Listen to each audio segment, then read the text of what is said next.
CSAT class number 3D geometry. Cube दिया है, उस पर नंबर्स दिए हुए हैं, पता लगाना है कि साथ में कौन कौन से फेसेस हैं, ऑपोजिट कौन कौन से हैं। ऐसे क्वेश्चंस को बड़ी आसानी से 2 स्टेप्स में सॉल्व किया जा सकता है।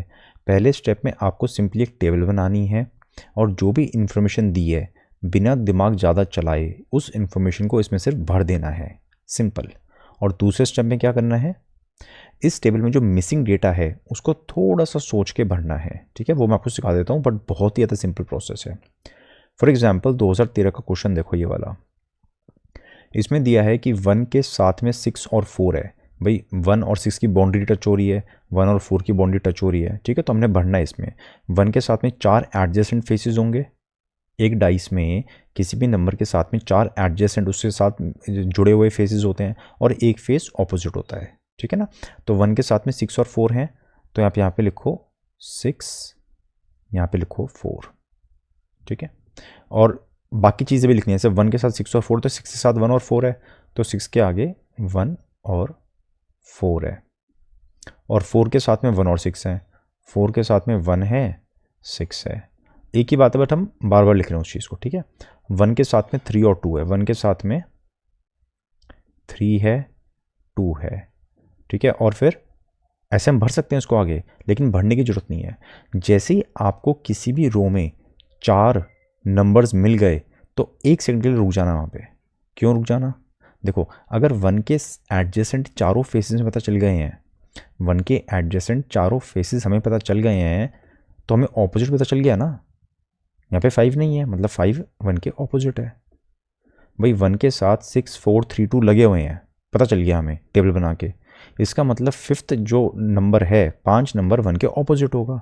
और क्वेश्चन में क्या पूछ रहा है, 5 के साथ में कौन कौन से ए और बी। इसमें 5 के ऑपोजिट है 1, यानी कि ए और बी में 1 तो नहीं आ सकता ना, 1 तो ऑपोजिट है 5 के। 1 जो है वो इस तरफ कहीं पे आएगा 5 के ऑपोजिट, तो ए और बी 1 नहीं हो सकता। आंसर आ गया, कितनी जल्दी आंसर आ गया। भी क्वेश्चन में लेंथ ब्रेड्थ हाइट दिया है, लेंथ ब्रेड्थ हाइट जो भी दिया क्वेश्चन में, उसमें से दो माइनस करना है, ठीक है ना। वो हमारी साइड्स आ गई अंदर वाले कोर क्यूब की। देखो ध्यान से देखो इस चीज़ को, देख रहे हो हमने क्या किया। फिर से देखो एक बार, जो आगे वाली चीज़ थी हटा दी, पीछे वाली लेयर हटा दी, ऊपर वाली लेयर हटा दी, नीचे वाली लेयर हटा दी, लेफ्ट वाली राइट वाली, हमने सारी लेयर्स हटा दी हैं, बस अंदर का कोर बच गया।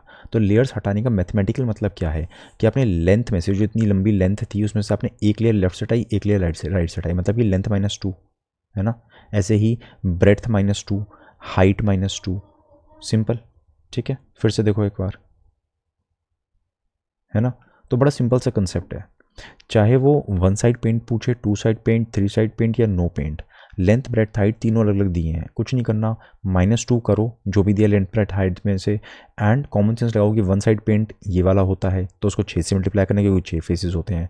2 साइड पेंट एज पे होते हैं, एज 12 होते हैं, इसलिए 12 इंटू n-2 है ना। 3 साइड पेंट कोने वाले होते हैं, कोने हमेशा 8 होते हैं तो 8 ही होगा।